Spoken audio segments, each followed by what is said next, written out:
How South Korea has come to define modern cinema, from Bong Joon-ho to Park Chan-wook. In 2019, South Korean cinema finally broke through the long-standing cultural barriers of international unawareness and critical disregard with the release of Bong Joon-ho's revolutionary masterpiece Parasite. Debuting at the Cannes Film Festival and winning the esteemed Palme d'Or, waves of exceptional reactions and general hype turned skeptical eyes to the latest from the South Korean director of English-language hits like Snowpiercer 2013 and Netflix's Okja 2017. The glowing reactions only continued to grow, eventually culminating in the winning of 6 Academy Awards, including Best International Feature, Best Director, Best Original Screenplay, and a historic win for Best Picture. Parasite. As well as a global theatrical return of roughly $266 million, making it the highest grossing film in the nation's history. With comparisons to the likes of Citizen Kane 1941 and The Godfather 1972 for their shared ability to pull off both technical excellence with soul-shattering storytelling, Parasite represented a clear turning point for the recognition of international cinema going forward. But it also holds the power to invite audiences wowed by its style and spirit to begin a journey backwards to uncover the treasure trove of extraordinary and unique films the peninsula has produced over its relatively short cinematic history. A wealth of cinematic gems: spring, summer, fall, winter, and spring, The Wailing, and Burning. The journey through South Korean cinema begins with Ki-duk's tranquil Spring, Summer, Fall, Winter, and Spring, which tells the tale of an unruly Buddhist monk and his aging master across the various seasons of their lives. The pair reside in a stunningly beautiful floating monastery in the middle of a distant forested lake, sheltered by mountains from the buzz of the outside world. The film is broken into 5 chapters, the eponymous seasons of the title, and shows his disciplined childhood, rebellious adolescence, tragic midlife, eventual acceptance, a chapter portrayed by the director himself, and the beginning of the cycle all over again with the arrival of another young boy that he must raise. With spellbindingly elegant photography and a fascinating examination of the cyclical nature of life and love, Spring, Summer, Fall, Winter, and Spring may not resemble many other South Korean films, but that is part of what makes it so rewarding a watch. Jumping forward 13 years and landing on the exact opposite side of genre and intent comes Na Hao-jing's viscerally terrifying mystic horror, The Wailing, 2016. Coarse and upsetting, where spring, summer, fall, winter, and spring is tender and comforting, The Wailing sees the blending of many seminal works from the vast history of the horror genre into an electrifying plunge into evil. The film follows the attempts of a rural police officer played by Kwak Do-won, attempting to solve a string of violent murders, understand a viral illness spreading around the town, and save his own daughter from both in the wake of the arrival of a mysterious stranger from far away. The film pays clear homage to the likes of George Romero's Night of the Living Dead, 1966, Roman Polanski's Rosemary's Baby, 1968,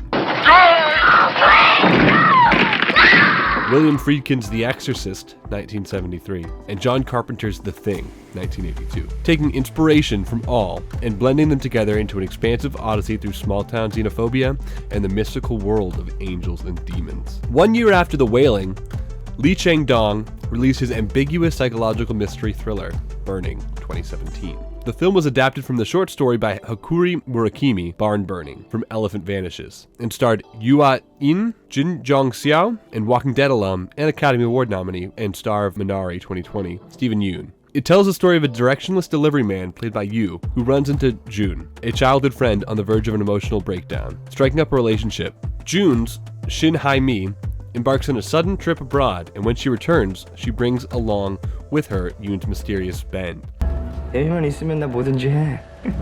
maintains a strange and unique hobby. The film features some of the most impressive cinematography of the last 10 years, and accompanies its visual flair with a lurking unease and unshakable foreboding, sure to remain in the audience's minds even after the film is finished.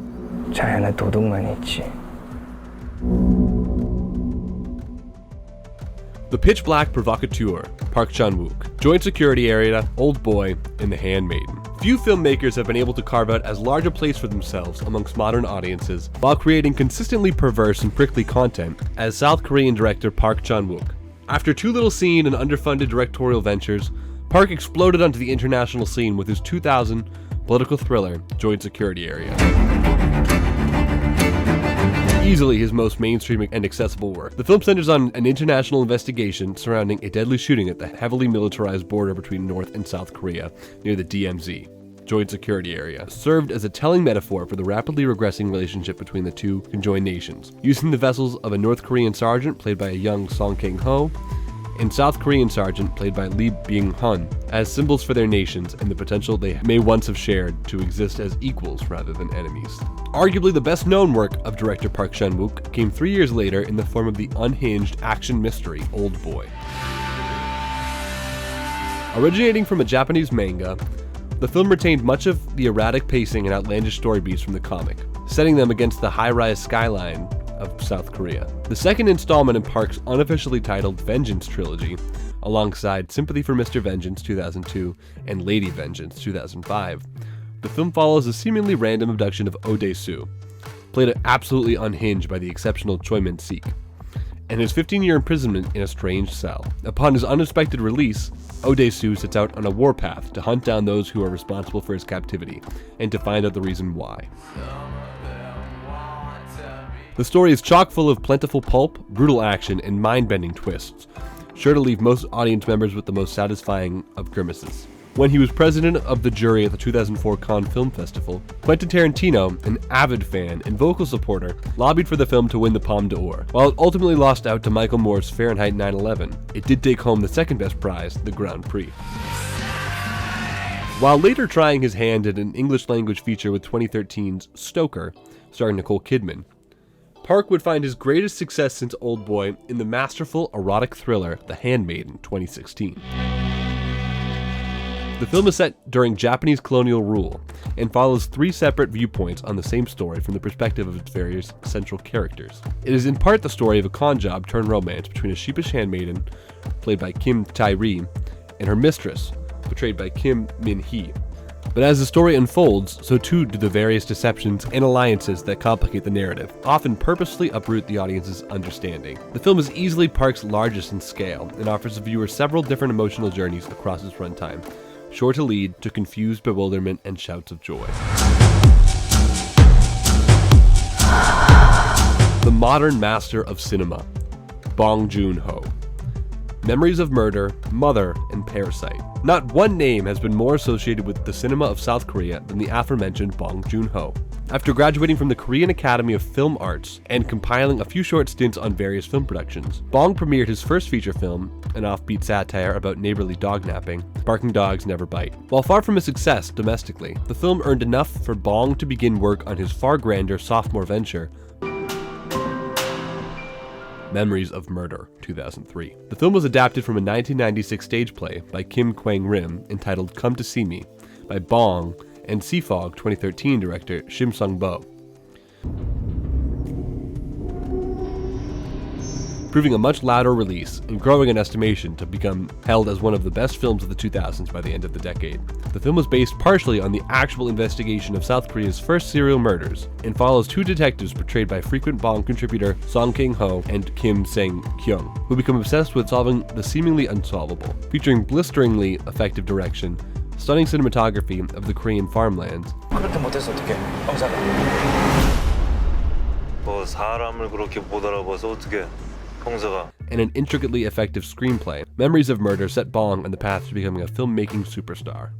After making a daring pivot with 2006 aquatic monster movie The Host, Bong returned to the realm of serious filmmaking with Mother, 2009. A rather simple tale about a mother's unflappably ferocious love for her son. The film is often cited as Bong's quietest and most internal works. It manifests many additional layers onto its premise, with the revelation that the mother, played to near perfection by Hye-ja, must defend her son after he is accused and convicted in the case of a brutal murder that took place in the town. The film is unafraid to explore the deepest depths of motherhood and what it means to love unconditionally, offering a bleak yet beautiful character study afforded ample time to breathe. Of course, any dissection of Bong's immense body of work is not complete without sufficiently venerating his magnum opus, Parasite. Few films have ever exuded more exacted poise and perfected wit than are on display in Bong's Parasite, a ruthless social thriller that gleefully tears down the notions of wealth disparity, class warfare, and late-stage capitalism. The story of two families, both making up parasitic entities of the film's title, the destitute Kims, resigned to a crowded semi-basement apartment, and the wealthy Parks, who live in a palatial mansion at the top of the city. Slowly but surely, the Kims begin to invade the lives of the Parks, pretending to be tutors and maids to infiltrate the seemingly idyllic life of those at the top of the food chain. But this is only the beginning for both families as they embark on a kaleidoscopic descent into socio-political madness and mayhem. 제시카 외동딸 일리노이 시카고 과선배는 김치모 그는 이사촌.